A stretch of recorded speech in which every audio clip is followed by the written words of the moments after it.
So I'm excited. This is happening this weekend. This guy is getting about 1,700 watts of solar, 11 kilowatt hour battery, 3,000 watt grow watt. So going out to get some supplies and some panels down from the shop. And we are gonna get this guy set. Oh, it's in the way of my truck. That's awkward. I guess I'll have to move it. Loaded up 4 of these 435 watt panels. Now let's go hit the home store for some supplies. See what we can do about this bus. For the solar panels, I use unistrut bolted through the ribbing of the roof. It actually wasn't bad getting these 60-pound panels up on top of the bus. I just backed the pickup truck up there and slid the panels up. No big deal. Each of these panels is 435 watts. These are sun power modules that are about 41 inches by 81 inches in size. And there's only a little bit of extra room on the back and the front of this bus. We're able to fit 4 just great. What we've done is run these all in parallel. So I've got branch connectors right here at the entry from the inside. There's a branch connector, and then there's also branch connectors at each pair of panels. So in total, 3 for positive, 3 for negative. So all 4 negative wires end up combining here into this one wire and then down into the inverter charger. If any one panel is shaded, it is not going to affect any of the other panels, so you don't have to worry so much about where you park. If these were all in series, then you shade this one cell and it basically knocks out a third of the array. And I say that because this set is on a diode, and this is on a diode, and that's on a diode. They've got bypass diodes. So anyway, that's what we have for solar. It's about 1,700 watts worth up here. I've got some rubber gasket type material between the unistrut and the body, as well as some silicone. And then I bolted some of the thin unistrut on top of that, and that's what the panels actually mount to. There's these mounts here, which are aluminum with stainless steel bolts. So you can see here, we have come in from the roof and come down, and we come into this breaker. Now, we don't need a breaker for safety's sake, strictly speaking, but it's good to have a breaker to just be able to turn this off and on in case this ever needs to be worked on. We've got a way to turn the solar off. So if we look at some of the other breakers, we have this 48 volt to 12 volt converter, and physically, that's right here.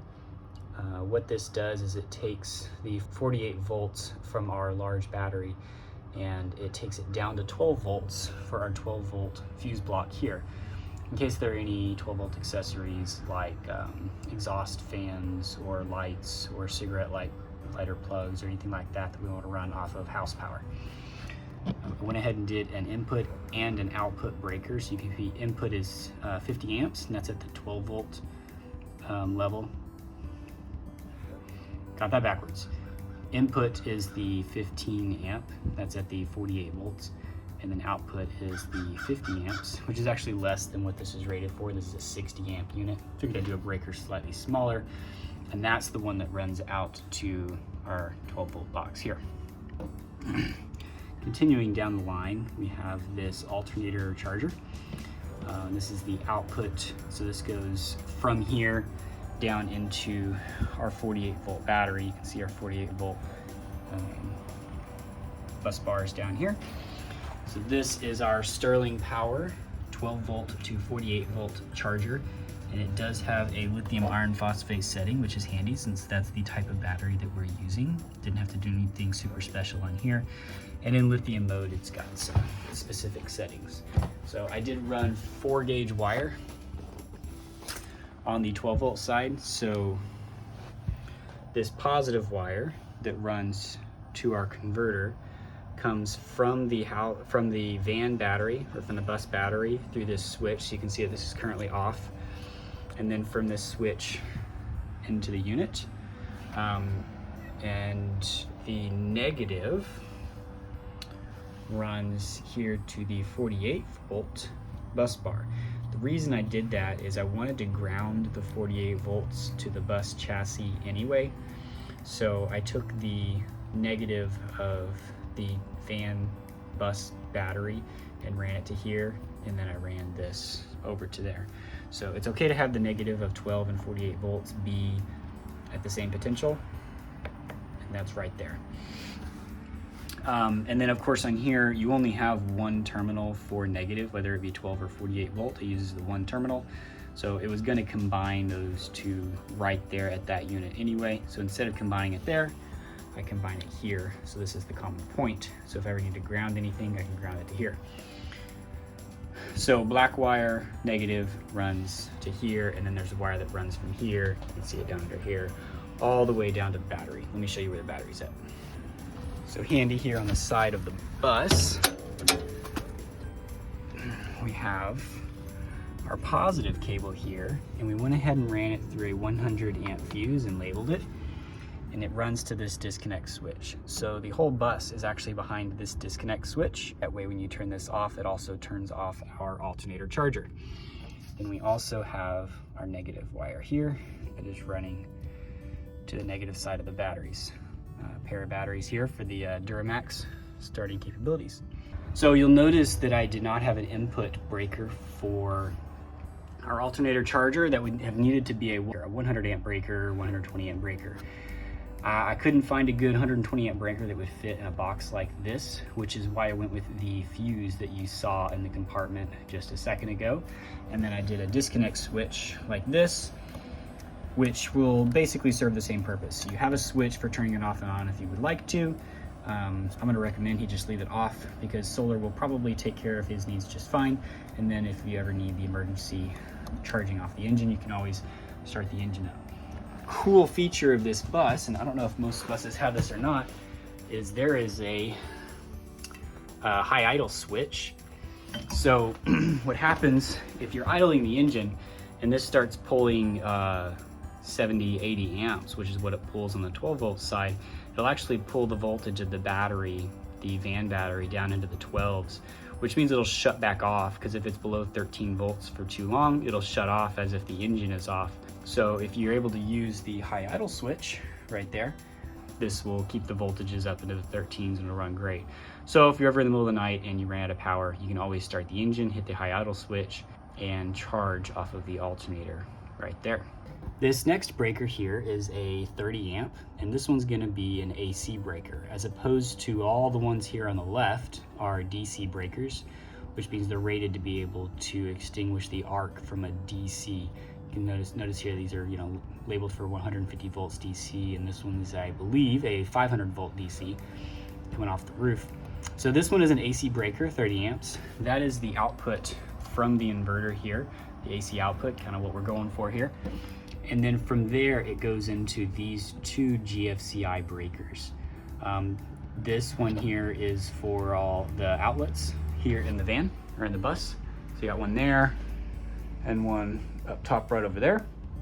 And that's I went ahead and did a 20 amp for that. And then this one here is for the air conditioner, which is not wired in yet, but we have the wires going underneath where he's planning to put the condenser unit. The reason I went with GFCI is because with these grow watts, they do not recommend bonding ground and neutral for the grow watt, which means we couldn't use standard breakers here, because if ground and neutral aren't bonded, then it does no good.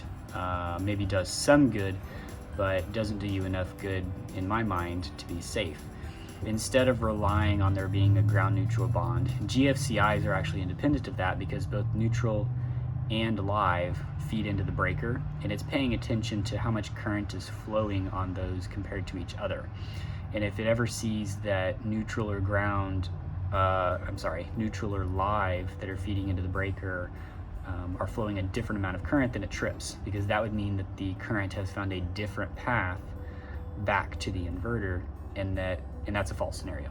So that's what I use. So that means that there is grounding in here, in the sense that there's a ground wire running from the inverter up to the ground bar inside of the breaker box. There's a ground wire from there running out to the outlets, and there's one running down for the AC, but of course you're on rubber tires, so what are you grounding to, right? And the ground and the neutral bar are not connected to each other.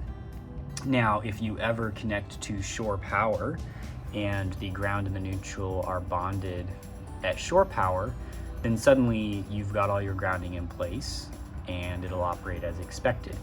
But until then, you've got your GFCI breakers and they will do what needs to be done. So you've probably all been wondering about the battery. So this is a lithium iron phosphate, 48 volt, or really a 51.2 volt is the nominal voltage of a 16S lithium iron phosphate like this. It's running through a 100 amp BMS using the Shawshang app to access it. This is a JBD BMS. So you can see that the negative runs from the battery through the BMS out to the bus bar. So this is where all the power is going to come from on the negative side. So that can trip, of course, if the battery is high temperature, low temperature. You see a temperature sensor right there. We've also got an ambient temperature sensor right down here. High voltage, low voltage for the cells, you know, high current, short circuit, whatever. Got all the sense leads over here that are going to each of the 16 cells. And then of course a Bluetooth module to be able to monitor it. We did get some bus bars down here as we saw earlier, and we've got our inverter. Went ahead and ran that through a switch here. Now you'll notice that the inverter is not fused. The max current that these wires can handle, this is 4 gauge. So these are up in the like 150 range for current.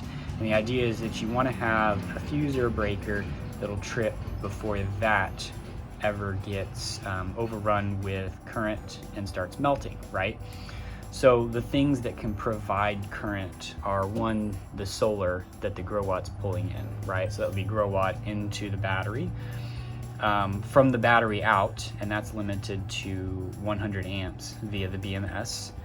And then the alternator charger can provide 17 amps or so. So it's this wire is never going to be overrun. It will be fine. Some of you might be wondering about us putting panels right over the emergency hatch. And we actually found that there is an exhaust fan that will fit under these panels that's only a few inches high. So the idea is to later on, he'll pull this emergency exit hatch out and put one of those exhaust fans in, probably wired into the 12 volt system, and it'll still fit under the panels, but otherwise we would only been able to get 3 panels up there. And at 435 watts a piece, I think it's really an advantage to be able to get 4 up there. So we're here at about 4:30 in the afternoon. It's in November here in North Texas, so the sun is starting to wane pretty good. And I'll show you what we're getting for, look at that, 450 watts still off of the roof. So that's about, what, about 1/4 of max. Doing pretty good there. It's cool out today. It's about 68 degrees. And yes, it is obvious there are panels on top of the bus, as you can see from here with the red and black wiring and the big panels hanging off the side. But you know, I don't think this was meant to be stealth. So I think it looks really good. I think I showed you all that there is to show. It seems really short after having spent a week putting it all in, but now that it's there and it's working well, what else is there to do but enjoy it?